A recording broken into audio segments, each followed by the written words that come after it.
of my first question for you. So what happens when, the director of the AT program goes overseas to help Team USA with the hockey with its hockey matches?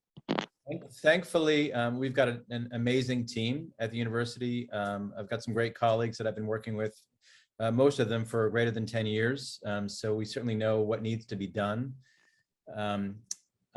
My administrative role occupies about half of my time. The rest of my time is taken up with teaching. So what we've done for the 6 or so weeks that I'm gone is retain some adjunct instructors to cover some classes for me, as well as some other folks in the department are sort of picking up a little bit of an extra load while I'm gone. And then one of my colleagues is taking over the administrative role. So Cool. I'll be perfectly honest. So two things. One, when I was in high school, I was an apprentice athletic trainer. So like I learned how to, very basic stuff, ankles and heel locks, wrists, thumb spikes, spikas and stuff like that. Like, the stuff that our only other athletic trainer was like dealing with, stim and other therapeutics that like, he was like, hey, if you could just wrap some ankles for me, that'd be great. So like, I'm a total geek for this. My mom sprained her ankle helping me in the driveway the other day, like wrapped her up and gave me the heel lock. And my dad was like, wow. That's impressive. Yeah. And then I will say off the record, like if I was taking one of your classes, like I'd be like, oh man, I wish he was here. So it's pretty cool you get to go do this. So is this the first time you've been selected to work with the women's Olympic team, or had you worked with them in the past? I've worked with them in the past. I started working with the program, I should say, the USA women's program back in 2015 at various levels, whether it's the U18 under 18 group or the U21 group, U22 group, I should say. But the national team I've worked with, this is probably my 5th or 6th time. The first time at the Olympics. Other events have been things like the Women's Ice Hockey World Championships that's held annually. There's also something called the Four Nations Tournament between Finland, Sweden, Canada, and the US that rotates country to country. So I was fortunate enough to be able to travel with them to Finland a few years ago when we won that tournament.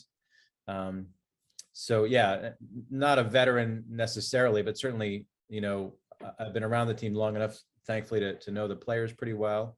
The coaching staff, the head coach, Joel Johnson, and I have worked together several other times before, but there are some other coaches that are new to me. Okay, cool. But this is your first time going to the Olympics with the U.S. women's team. Absolutely. So I mean, can you explain how this feels? I mean, you've been an athletic trainer for 30 years. I would imagine this is, I don't want to put words in your mouth, but is this like a dream come true? It absolutely is. Yeah. I mean, I share that in other interviews. I think for so many athletic trainers, and we get to hear it almost every year when we interview high school students or other students that want to get into our program, one of the questions we ask them is sort of tell us your dream job. And nearly all of them will say things like, I'd love to work with a professional team, the Bruins, for example, or the Patriots. Many of them say Olympic level experience. So yes, absolutely. This is a dream come true for any AT. That's awesome. What has it been like for you? I mean, I know that you're kind of in a little bit of a holding pattern right now in LA before you guys go over to Beijing. So, I mean, walk me through this for you, not just physically the nuts and bolts, but mentally of like the processing and then actually going to Beijing and arriving there and all of the COVID protocols that you'll have to observe as well. I mean, what is this like for you? That's really been the only added stress, and I don't want to minimize it by it's been considerably stressful, the COVID piece of it.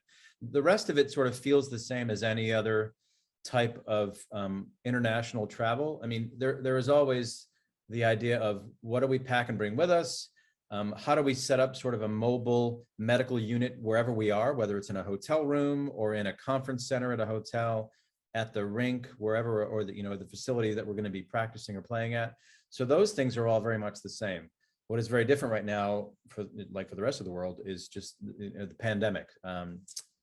Case in point, the hotel's been doing a wonderful job of trying to sequester all the Olympic staff and athletes.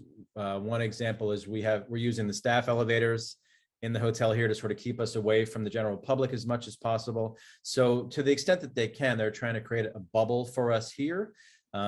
We've been testing every single day, receiving COVID tests. and there's a certain protocol that needed to be followed in terms of securing a certain number of negative tests before you're allowed to actually get on the charter flight over to Beijing. We're actually just going through that process this afternoon. All of us are receiving our special QR codes from the Chinese government to be able to get on the plane and actually head over to Beijing tomorrow morning. So final plans right now. Literally, people are sort of boxing up things that they don't want to take with them over to China, and the U.S. Olympic Committee's been kind enough to ship those things back home. So there's a box of things that'll be headed back to Maine tomorrow, for things that I simply won't have room for or won't need. So, but again, we're fortunate. There's a great group of people that, for some of the players, this is their second or third trip to the Olympics. So they've been wonderful in sort of coaching rookies like me and giving us some tips, which has been great.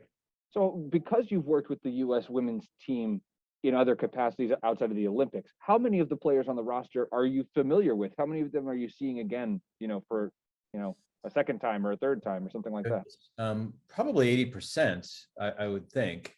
The medical staff, Dr. Allison Howe, who's actually a Portland, Maine-based physician, Dr. Howe has been very careful to sort of create an environment where those folks that were going to be traveling to the Olympics were given exposure to the team as often as possible over the last, 12 to 18 months. So for example, back in July, last July, I came out to their training center in Blaine, Minnesota, to actually work on the selection process, sort of provide the medical coverage for that selection camp. And then there were several other trips as part of what was called the My Y tour, where both in the United States and in Canada, the women's teams respectively sort of toured around the country to expose, different cities to their level of hockey. So I traveled with them to Kingston, Ontario, and Toronto, Canada for those game series. So the players are familiar with me. I'm familiar with them. There have been daily, I've been included in all the daily injury reports and any updates to sort of, stay in the loop the whole time. So to the extent that we can make it a seamless transition, we have. I was going to say, I imagine that familiarity with those players is a huge advantage, right? You're not a new doctor who doesn't know previous injury history and so on and so forth, right? Oh, I mean, this is all good. Correct. Absolutely. Okay. Dr. Howe, she's Yes. an intermed, if I remember correctly. Intermed, exactly. And she's specifically with also the women's hockey team. Is that right? Correct. Absolutely. Yeah. She's the lead position for the team. I mean, I gotta admit, let's be blunt. Maine is not necessarily known for being, an Olympic powerhouse state like a California or a Colorado or maybe a Texas for like the summer games. I mean, and now you've got two Maine doctors who are serving this team. I mean, it's kind of a small world, right? Yeah. But what's interesting, Chris, is that, we're following a long line of folks, medical providers, particularly in the greater Portland area, who've been affiliated with the Olympics for a long time. There have been several physicians, Dr. Doug Brown, who was an orthopedic surgeon in the Portland area, literally sort of helped to bring sports medicine to Portland. Doug was the team physician for the U.S. the Mia Hamm team that famously won the gold. Dr. Brown was their team physician at that time. Dr. Link Avery is an orthopedic surgeon with Maine Med Sports Medicine Partners. He's been affiliated with U.S. Skiing forever. Many physical therapists and athletic trainers here in our state have been affiliated with it. So we sort of fly under the radar, but we're well represented. Well, I think then it's all the more important, right, to bring some attention to that. I mean, maybe Maine isn't necessarily known on the athletic side, but on the sports medicine side, it has a rich history. How does that feel to you to be part of that? Absolutely. It's what somebody else that I was speaking to as part of this process, I said, we literally stand on the shoulders of, those giants that came before us. Absolutely.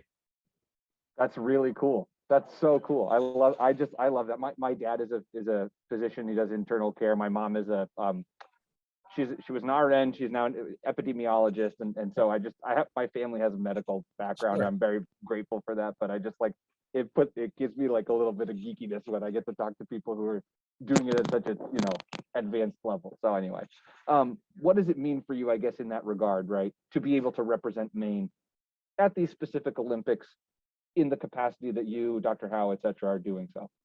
It means a lot. I mean, as somebody who's devoted my career to athletic training and advancing the profession, I mean, it means a lot to be able to represent not only myself in the University of New England, but also the athletic training profession. that's a huge part of what I do. And you know, I'm trying to walk the walk that I tell the students every day when they're doing their clinical rotations at various high schools in and around the greater Portland area. I tell them, you know, you represent more than yourself, and it's the same for me. So I don't take that lightly at all. In terms of interacting with other healthcare providers, other athletes, other folks that are helping us, even down to something like, you know, getting to know the folks at the rink, you know, over the last couple of days here in Los Angeles, and making sure that, you know, I thank them for everything they help us do to help provide the best care we can to the athletes. It's a huge part of what we do. So it's very much a team effort. That's awesome. There's two current University of Maine women's hockey players who are going to be on the team. I mean, when you look at who's on the roster, Maine's pretty well represented. That's pretty cool. Absolutely. Yes, absolutely. Um, Such fun to watch. They're amazing. I'm sorry. It's so fun to watch too. They just are amazing athletes. It's just, it's fun.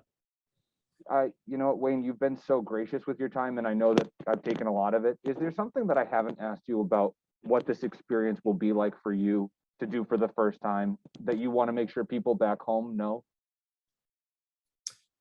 No, I think we covered it. I mean, somebody asked me also in a previous interview a similar kind of question, and I said, you know, I've been doing this for 30 years, and I've been really fortunate to be able to do it at various levels.